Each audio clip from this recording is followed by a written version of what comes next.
thank you guys all for being here. And if you want, we can kind of start off by going through and letting y'all introduce yourselves, kind of talk about where you're from, what brought you into YPN and what brought you onto the advisory board. And then we can deep dive into some of y'all's, specialties and stuff like that. So if you want, we can start with you, Jairo. Sure. I was going to say ladies first, but I can start it off. We can do ladies first. I'm happy to be gentlemanly. Go ahead, Brandy. Okay. I'm Brandy Nikillo. I'm in Myrtle Beach, South Carolina. Awesome. And I was young YPN chair at CCAR for 2 years, both of the pandemic years. So there was that. And I really, really wanted to develop a state YPN. And I was facing a lot of pushback trying to create a state YPN. So I figured I would apply to be on the NAR Advisory Board in hopes that, kind of skipping that step, I would be able to bridge that gap, that disconnect, and kind of approach it from backwards. I guess kind of that's where I was coming from when I applied to be on the advisory board. I'm really passionate about education and helping people grow. This is my second career. I was an elementary school teacher for 10 years. So it's kind of like my way to give back, to provide to people who are new in the business, to help them to grow and to learn, to overcome obstacles. Those are one of the things that I talk about. And that's it. That's why I decided to join YPN. Awesome. Yeah, I see on your list you have failing forward as one of your talking points. That's a cool thing to talk about. A lot of people are very scared to take those steps just because they don't want to fail. All right. Do we want to go to Jairo? You ready, or do we want to go through everybody else? I'll go last. You'll go last, Andrew. I'm Andrew Hersey. This is my second year on the YPN advisory board, and maybe my last. We'll see. And I'll be very sad if it is. But it's one of those things. I've been a part of. Started at my local YPN in 2016 playing kickball, and that's what I thought we did. The vice chair for the fall, or the vice president of our incoming president of our board, reached out and said, hey, we really think that you would be a good person for our vice chair role next year. And so I accepted, and I found out that YPN is so much more than just kickball and happy hours and partying. We used to have the kind of MO of being just the party committee, and that took a lot to shake that. And I did that by becoming vice chair in 2017, chair in 2018, vice chair again in 2019, vice chair in 2020 and 21 as well, because we had a couple people move out of our local, and they were our vice chairs, and I stepped in and took over. And we had obviously the COVID years where I just stayed on, and I was supposed to be chair in 22, but I became a board of director at my local, and you cannot chair a committee as a board of director at my local. For me, YPN has been so much. Just the friends that I've made locally, nationally, it's been insane. Everybody that I saw last week, it revives me. It's like being around family that I haven't seen, and makes it so worth it. And what we're doing to help other YPNs grow and get to where they need to be is, I feel like, really important. Kind of like Brandy said, we're here to help and lift people up and bring them into the association and experience and have a good experience with the association, because a lot of newer agents think, oh, I'm just throwing my money away. And I was one of them in 2015 and 16. I really had no idea what the association did my first 2 years of real estate until I got involved. So getting people involved and seeing what the association really does for you, what RPAC does for you, what we are doing as an association and as just a group to fight for homeowners' rights, for our career, things like that. It's huge, the amount of things that we're doing. So I love YPN. I know I'll need to move on someday. I just don't know that I'm ready yet. So don't say that. But if it comes, about being the grandpa in the room. Not because of age, just because they're going to tell me I can't do it anymore. It'll just be one of those things. I'll be 75. They'll be like, listen, man, it's been good. It's time to go. So, Well, I hope that doesn't happen, man. I hope that doesn't happen. Kyle. My name is Kyle Schultz. I am from Omaha, Nebraska. I started my YPN journey in 2014, joining my local YPN just as a member for the first couple years before being elected as the treasurer, then vice chair and chair, and then chair again. Some things happened. As happens with people our age, people moving, having babies, stepping down from positions because apparently it's hard to raise a child. I haven't done that, but I hear it's time consuming. And then I went to the state level YPN and national. For state YPN, I was the chair last year, and congratulations on winning Network of the Year. Nebraska also won Network of the Year at the state level, so we have that in common. So love to, connect with other great YPNs. Every YPN in the country is great, though, so I want to connect with everyone. But YPN has been a great journey. It has what has kept me in real estate, probably. It's definitely been a growth experience, building self-confidence, being inspired by people. If it was not for the national level experience or exposure that I've had, and getting to know people through there, seeing what they have been able to do and accomplish with their businesses, I would not be able to do some of the things that I'm doing now and expanding into even more to come. That's really cool. I totally feel that same way.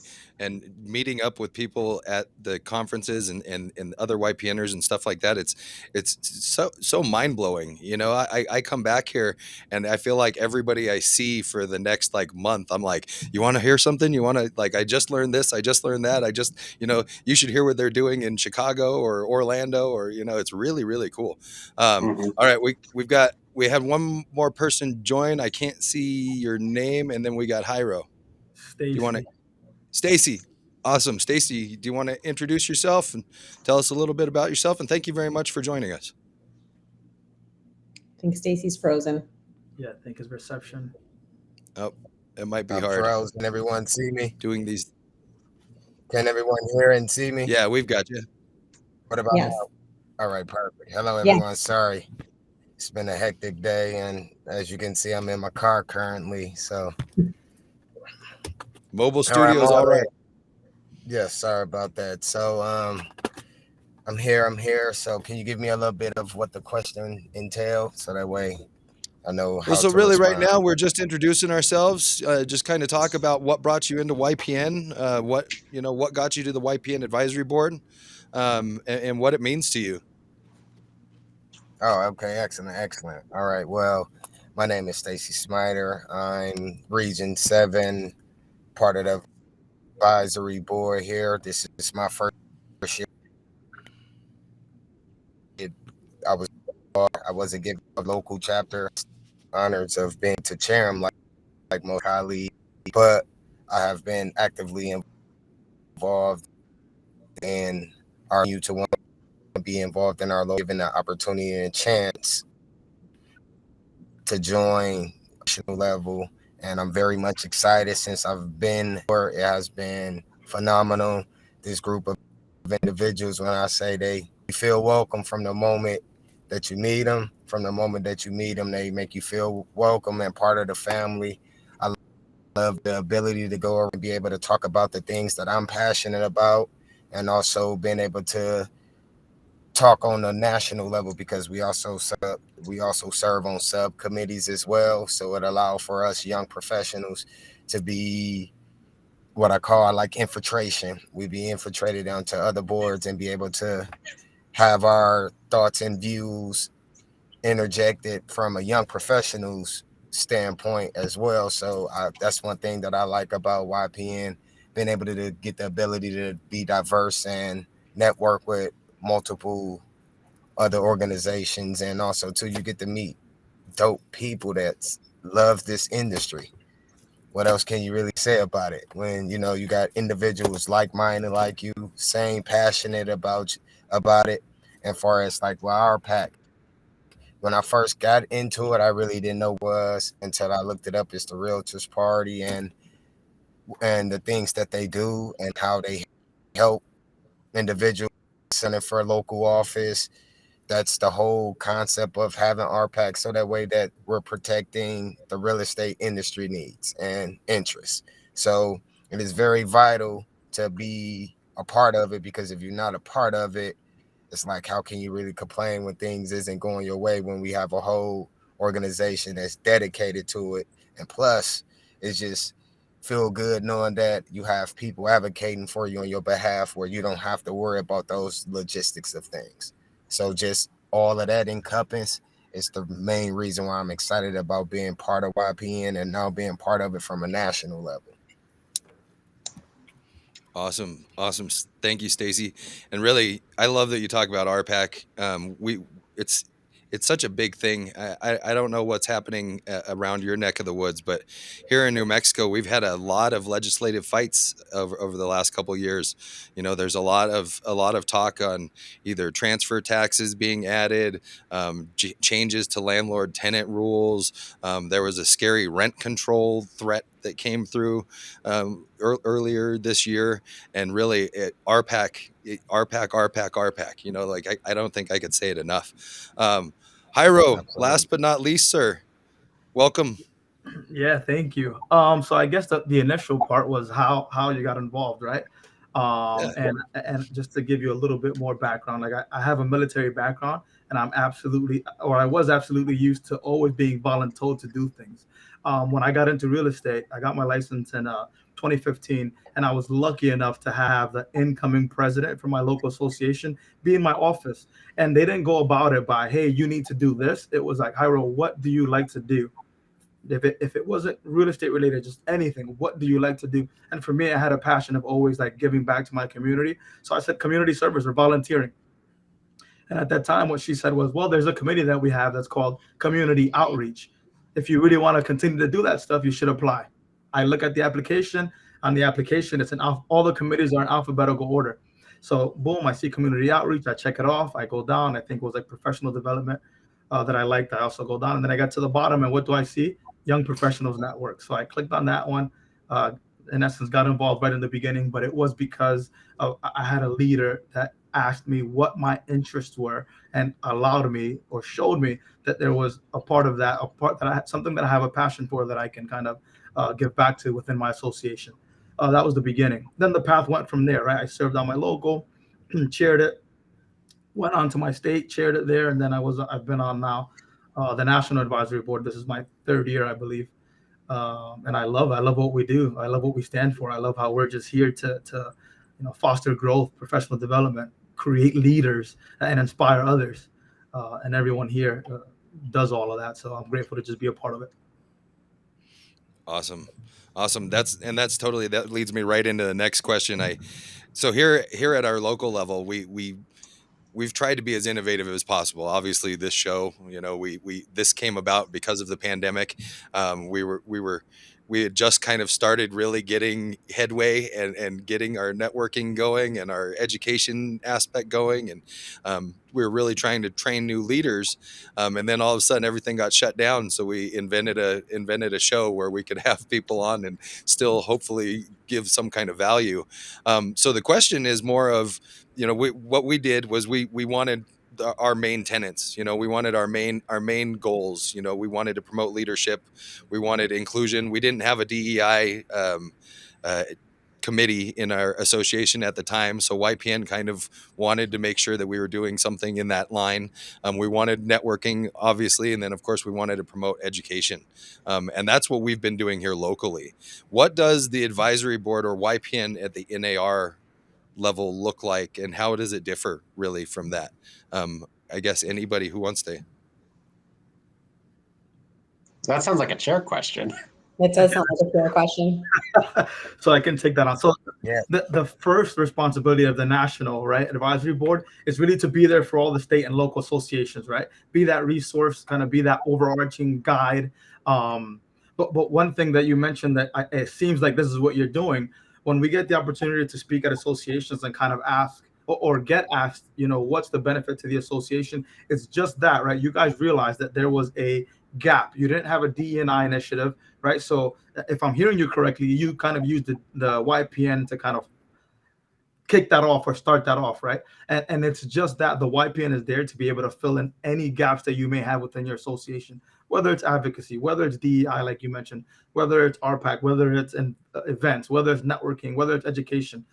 It can fulfill any of the needs that you have. And as you know, NAR has the 4 core standards that all associations have to kind of abide by. And what I encourage people is just what I encourage associations to do is just use your YPN within that to kind of fulfill that. Awesome. That's a good point. And that's really where we've gone to. It was exactly like you said. We saw little holes and it was like, well, we don't know exactly what we're supposed to do. We've got the NAR playbook that gives us a little bit of a guideline on where we can go, but we just kind of took it and ran. I love meeting other YPN people from around the country because everybody seems to have a similar story about, how their committee got started, or some of them are really a little bit intimidating, like, meeting the YPNers from like Orlando and Chicago and places like that, where they have like very large committees. How many people do y'all have? What's your real outreach, and do you have your committees open to your whole association, or do you just keep it for newcomers? I think that's going to vary in each one of our associations, state and local. I don't think that that's the same across the board. I can tell you at our local association, we have a tremendous interest in YPN. So when we do committee applications, very similar to NAR and very similar to what Jairo just described, you go in there, you click on the committees that you would like to be a part of, and then the board of directors just assigns people to committees. That's how it works at our local. We have limited our actual membership on our YPN committee to 50 people because there was such a huge amount of interest. It's really impossible to run a meeting and effectively get projects and tasks accomplished when you have much more people than that sitting around a table. Similar to our NAR Advisory Board, in our local meeting, we've divided into subcommittees. So we have an advocacy subcommittee, which focuses on RPAC fundraising and investments and gathering those investments, and also kind of collaborating with the legislative committee to come up with events that are YPN and legislative related to raise investments for RPAC by doing a fun YPN type event. But we're open our events to everybody at the association. They're not limited to the YPN committee members. Anyone can come to any of our events. We also have a networking education breakfast subcommittee. We have an events subcommittee, which is our social events, and then we have a community involvement subcommittee. So there are 4 subcommittees, and they work with our community outreach committee and put together events like Habitat for Humanity. We have a school that we support in one of our counties that we service at our association. That is an underprivileged school, and we collect school supplies from all of the brokerages within the association so that every kid can start the school year with all the supplies they need to have a successful school year. But I think that every one of us is going to have a different answer to that question.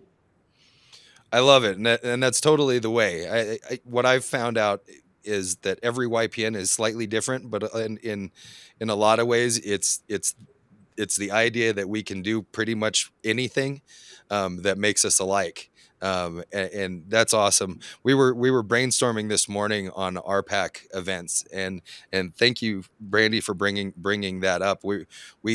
We've gone back and forth on ways to support RPAC and to promote it throughout, other than just talking about it and getting people to understand what it does for them. What are some of the events that you guys have done? What's been successful?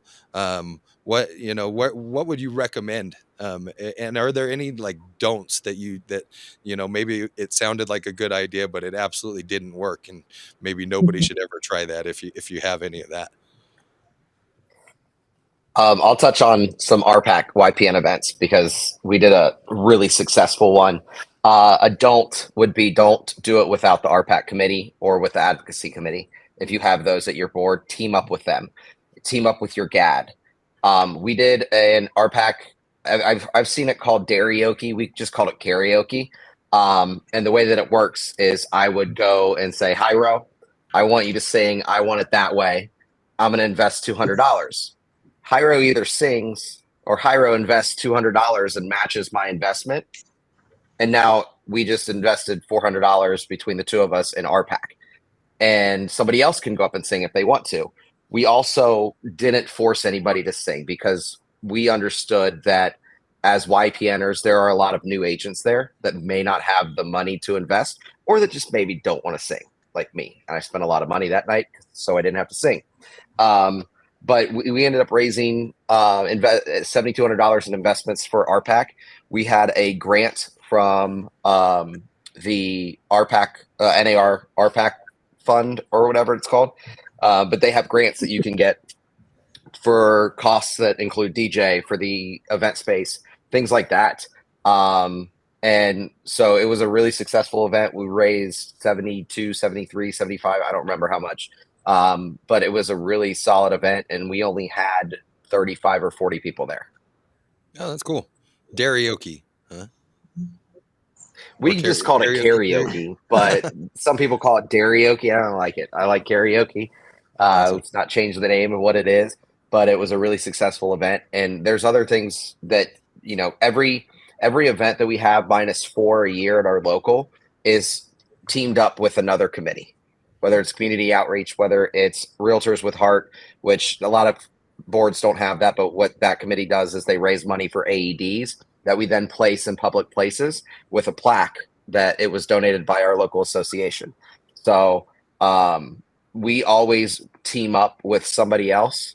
That was our way around our board telling us that we had too many events. Was we were like, well, this isn't our event. This is us in RPAC and us in community outreach. So it's not our event.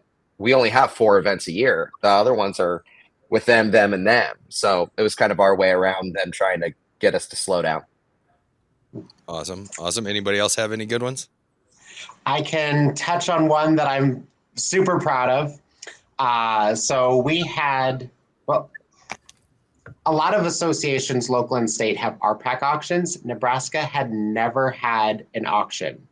Ooh. I went to Florida State Convention last year, and I got super inspired by them. They raised over $300,000 in one night at an auction. It's like, I'm going to do that. It's not going to be $300,000, but you got to start somewhere. So really about 3 of us planned this auction, and it was super successful.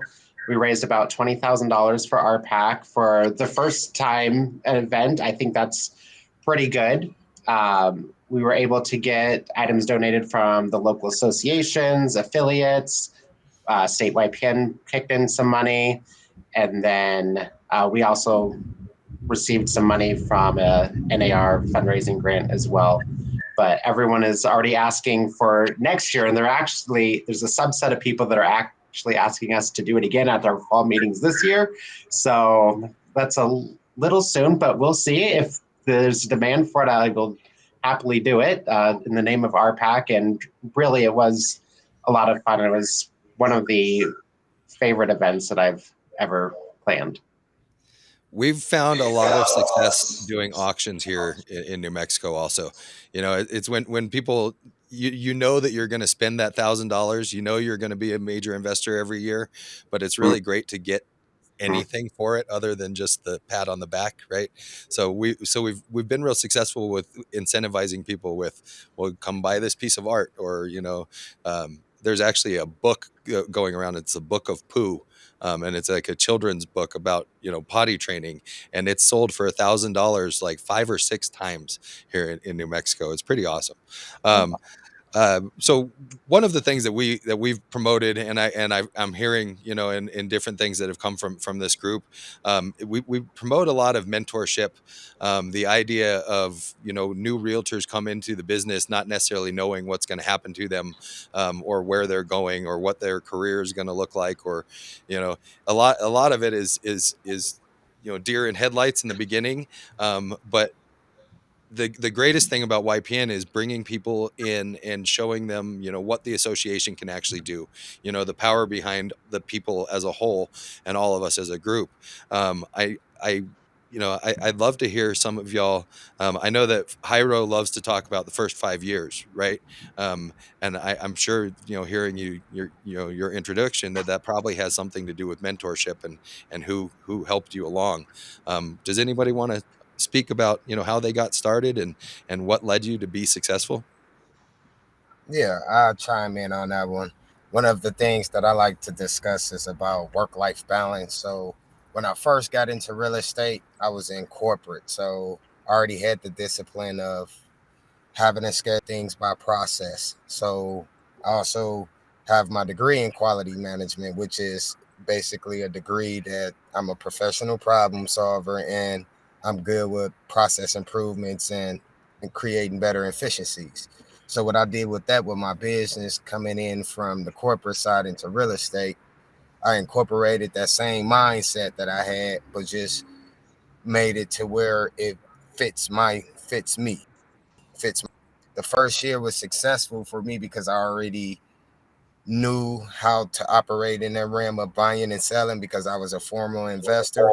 But someone that's first coming out, I would suggest to them to just set their systems up and their businesses up in the background, meaning their CRM systems, their website, business cards, things like that. I spent a lot of time getting that in order so when I was ready to start marketing myself, everything was in play. And then write down a business plan. That was my biggest thing that I did was make sure that I outlined a 5-year plan to make sure that when I need time to go back and reflect on it and make sure that I'm in line into what I'm trying to do, that it's still part of the plan. So that's what I did within my first 1 year, 2 year. But after my second year, I got my broker license. I didn't just want to be an agent that just sells real estate. I wanted to also be able to manage people properties, open up my own brokerage. So after 2 years, I got my broker license.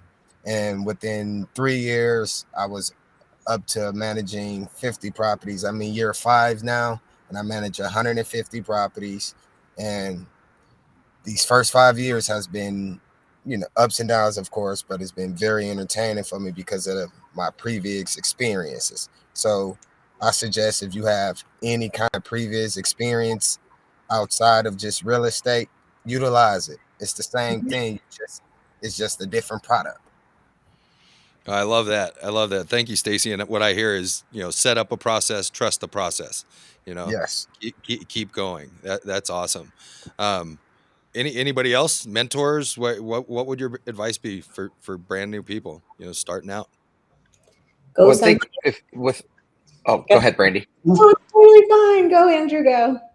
No, go ahead. You I was just going to say, surround yourself with people who you want to be like. I think that's great life advice as well as great real estate advice. So when I got into real estate, this was my second career and I had zero sales experience. I had no idea what I was doing or what I was getting into. I just needed a change in my life. And I was super poor. So I didn't like come into the business with like a lot of money to spend. So it was really important to me that I surround myself with people who are really successful in the business. So when you talk about mentorship, there are 3 individuals that work at the company that I still work for today. I've been at the same company for 9 years. There are 3 individuals there that really kind of like took me under their wing, and I just watched them and learned from them. And I said, oh my goodness, this person is doing this. This doesn't cost anything. I can do that too. Let me make it my own. And so I think really finding people that are going to be your cheerleaders through the process is going to be one of the most integral parts of whether or not you are going to be successful or not. You need people to walk alongside you. I think that's true for all facets of life, but especially getting started in this business, you need other people that you can bounce ideas off of, that can lift you up when you feel like you're falling down. Because the reason I do speak about failing forward is this is not an easy business and there are going to be a lot of obstacles in your path. And so the sooner that you learn to get up again, and as the more often that you practice getting up again when you fall, the better off that you'll be in the long run. So you need people that are with you and holding your hand through the process. Awesome. Thank you. Thank you, Brandy. Andrew, you had something you wanted to add that? Yeah, and I 1000% agree with what Brandy said as well. This wasn't my second career, unless you consider bartending a career, which I guess it could be. Hey, But I I made plenty actually of money bartended for I bartended for my first 2.5 years in real estate, and I made more money bartending than I made selling real estate. Bartending 3 days a week. But bartending taught me so much, honestly. Like 12, anything over 10 years, you should have an automatic doctorate in psychiatry. So I'm technically a psychiatrist because of all the stuff that I've dealt with. But you got to find somebody, whether it's one person, two people, three people. I'm lucky that I have agents in my office that are 40 years in, 35 years in, and like 30 years in that took me under their wing. My first deal was with one of my mentors. And she was like, you were wrong a lot, but you convinced me that I was wrong. So but she took me aside and said, hey, no, this is and taught me so much in my first transaction that I think might be missing um, with newer agents is they don't have somebody to pull them aside and say, it's not how this works. So I've actually taken time. Now I'm 8.5 years in I can see when you got licensed and I can see how many houses you've sold. I'm that guy. If you write me an offer and send me an offer, I'm looking to see how many transactions you've done and when you got licensed. And so I know that if something happens that goes wrong or you do something wrong, I know you probably didn't realize that it was wrong. So I'm actually actively trying to help other agents in that way. At first I usually like hit my head against my desk and then I pull myself together and then have that conversation with them. But kind of for me is I had that mentor at the beginning, so I'm trying to turn around and not necessarily be a mentor, but at least if I can give 2 or 3 good pieces of information to somebody through a transaction, and this goes for veteran agents too. They don't like to hear it, but I don't mind telling them when they're wrong, and then they usually tell me when I'm wrong. But I think we need we need to be able to have those conversations in this industry, and people are afraid to have them because you don't want to call somebody out, but nobody's going to learn if you don't lead them in the right direction. So I think now I'm trying to hold people's hands and help them. Whereas when I started, I had somebody hold my hand and help me. Well, and good for you on that. There's plenty of those times where there were ways that things were done, and you get those veterans that they're like, well, this is how it always has been. And it's like, well, we changed it 2 years ago. There was literally written into law, somewhere along the way. So let's do things better. So yeah, way to go. Jairo or Kyle, do you have anything you want to add on that? Yeah, the only thing I'll add on to that, I completely agree as well, is that's kind of where we can tie it back in. I think the other critical component to that is, yes, you want people that are at a level that you wish to be, but also having your YPN peers, right? So that when you're going through those struggles, when you're going through the difficult times, you're able to kind of lean on them, right? You might not have that intimidating factor, if you will, for me, for example, when I talk to my YPs. So yeah, in addition to that, you have that peer that's at the level that you're at for support right then and there, and then also the where you want to be in the future. I guess a little bit on my story. I got my license as a 20-year-old college student. I then continued to be in college for 2 years and I didn't really do anything real estate. My life was paid for. So I just learned a lot during that time, tried to soak up as much as I could, got a mentor, continued to be a college student technically for one more year. I took one class each semester so I could say that I was a student, so I could host a leadership conference the next year that I had worked super hard to get to our campus. I was like, I'm going to graduate, but I am hosting that conference.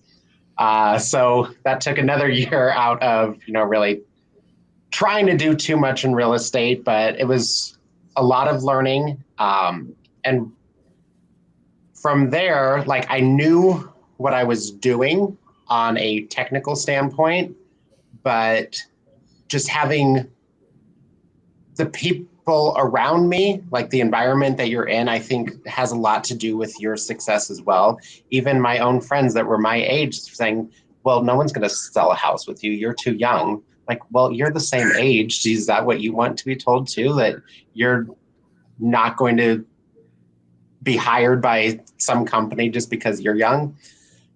So it really was not until I surrounded myself in the YPN community, and even more so on the national level, before I started seeing the success that I have today. That's awesome. I totally have a similar story. I just like to surround myself with, my grandma always told me, don't be the smartest person in the room, and I've always gone with that thing where, like, if I feel like I am, I'm probably in the wrong room. Kyle, I feel you. If I totally would have gotten my license at 20 years old. I wish I would have. I was with Andrew. I decided to get a doctorate in bartending as well. And I can definitely relate to the idea that you've seen some interesting things. You've had some great conversations, and I think it does make a good realtor. You can talk to anybody at this point, can't you? There's not going to be a person that's going to walk up that you're not going to feel comfortable, at least just being yourself, and that says something, Yeah, I think everybody here would agree that I'm not very shy. No. Right. Right. I don't think we really get to be. It was brought up to me the other day at the YPN party the other night. I'm a big baseball fan, and I was watching a lot of baseball, and somebody came up to me and goes, "Why aren't you talking to people?" I'm like, "Oh, I was talking to people, but now I'm watching baseball." So that's how it goes. So we talk a lot about what motivates us, and how to, we talk about like the 7 steps, and like, sharpening the saw and bettering ourselves, and things like that.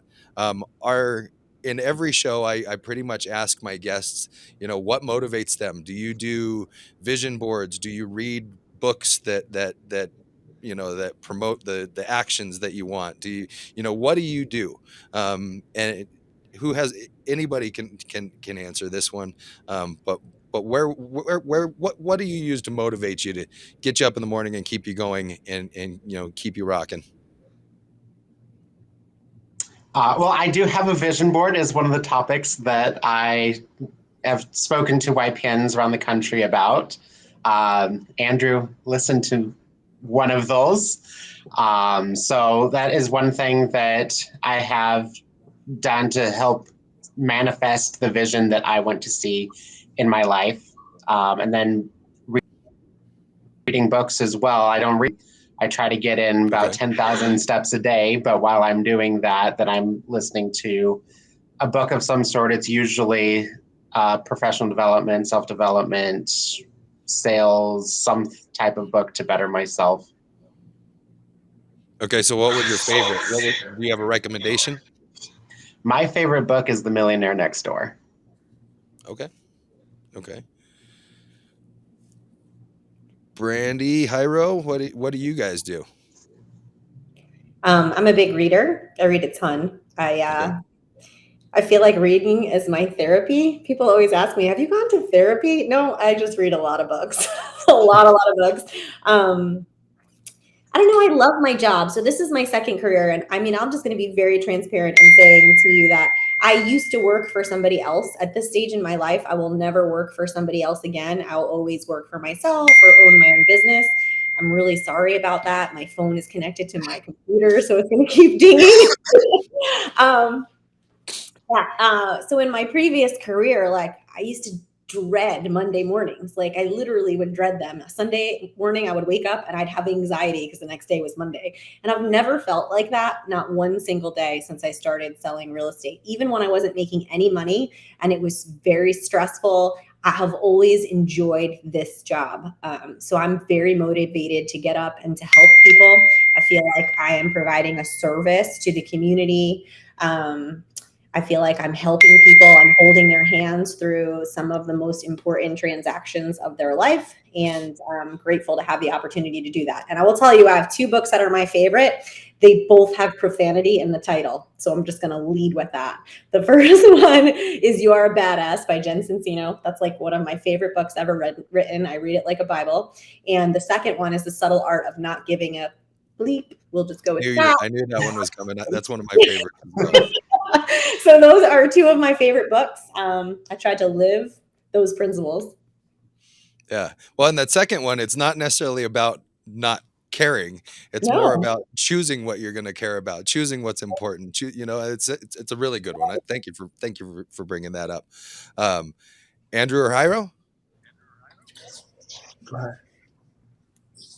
I fall under the RDR, the realtors don't read category. I read contracts, so that's about it. I've started about 12 books in the last 2 years, and I made it through, I don't know, a quarter of the way of each of them. Stuff happens and I don't get back to it. But I need to start doing the Kyle thing and just listening to the books. And do that. But I think my motivation, I don't have a vision board. I just am motivated by my family. I've got kids. I like to travel, as the 3 AB members up above know. I love to travel, and I can't travel if I don't make money. I also want to make sure that I can retire, and maybe someday sell my broker. That's kind of would be my long-term goal, is to sell my book of business and retire with what I have built in my retirement plus that. So that's kind of my ultimate goal. And I am not a great person to talk to on vision boards. I am terrible at them, because it's like, I want this car, and it's like, I don't want that car payment. Like, I love that car, but I don't want, I don't want to, can't spend $100,000 on a car. I just can't in my mind do that. But that would be what's on my vision board. So I just don't do, I'm different. I don't do vision boards. I know what I like. I know what I want. I know what I need to get there. I've got a business plan. I follow my business plan. And if I follow my business plan on what I want to make, what I want to save, and what I want to spend every year, I did not do a good job last year, but every year before that, I did a really good job of all of it. So I just kind of know where I need to be and what I need to do, and I know what I like, and that's traveling, and being able to do that means I have to make money. So Andrew is so good at self-manifestation that he just has it all internally. He does not need to have it on a board in front of him. He's that motivated. There you go. Well, and it's like I Stacey know said what I need. earlier, you create a process and trust the process, right? You keep working. Mr. Chair.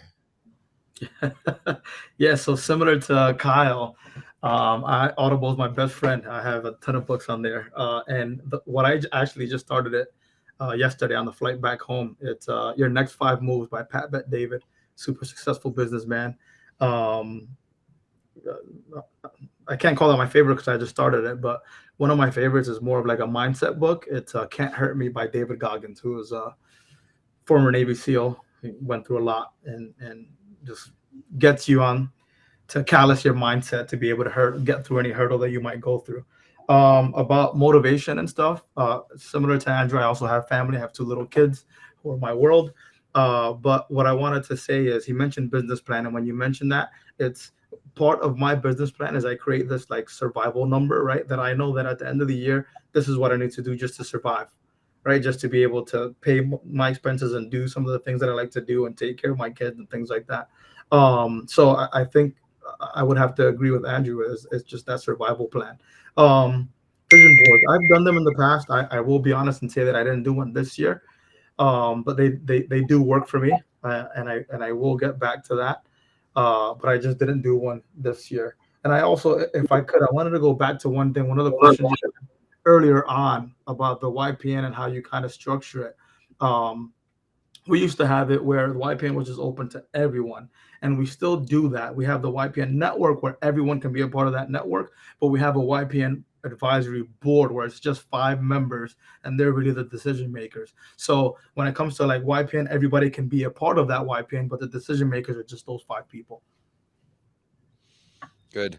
We definitely found that. So we, at first, when we left our committee open, and we were having, at one point, we had like 35 people show up at a meeting, and it's just like, I think it was Brandy said, it's really hard to have a meeting with a whole lot of people and get anything actually done or actually accomplish, because everybody has to talk, everybody has to have their say. So we shrunk ours down to about 12 like standing members that make the decisions, and then we invite everybody to the events and stuff like that. Thank you for going over that structure. That's definitely something that comes up, or the question comes up. So I know I was a little bit late getting here today, but I definitely do want to be respectful of your time. So I don't want to take you guys too much longer. But I would like to let you all kind of, a lot of times we close up the show with our guests with like either an elevator speech or a 30,000 foot view kind of thing of where they see the business going, or what their biggest piece of advice would be, or something motivational like that. And if y'all would like to, I would like to give you each a time to kind of put it out there. That way our membership can kind of see what the future looks like, and what YPN's part of it is. So Hyro, would you like to start, or do you want to finish? Finish it off. I'll let you finish it off. Brandy, we'll go ladies first again, ma'am. Wow. I mean, it's nice being the only lady on the conversation. So my advice to all young people getting into this business, and really all people in this business, biggest piece of advice I can give to you are to do the things that you love consistently. So there's a lot of shiny pretty in this business. You are always going to be solicited by different companies and different products and different CRMs and all this new technology. There are going to be things that are consistently coming at you. And another really great book is The Compound Effect by Darren Hardy. And really, when we just focus on the things that we're good at and we're really diligently consistent with those things, we will be successful in our business. And so find whatever those things are, what your pillars are, what holds your business up, and stick to them. That's what I got for you. Awesome. Kyle? My biggest advice would be to find your community. You are the average of the 5 people you spend the most time with. So be selective in who those people are. Make sure that they are positive influences on you that lift you up. They're your personal board of directors in a way.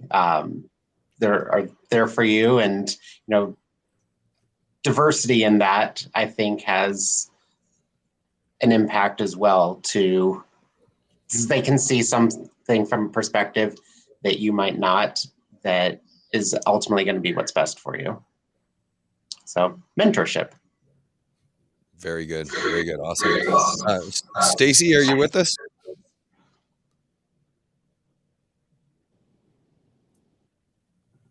Stacy, are you with us? Did you hear the question?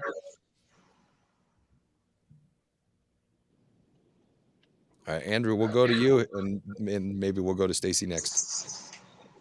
Okay. So kind of not exactly mirroring what Brandy said, but there are a lot of shiny things that you can spend stupid money on in this business.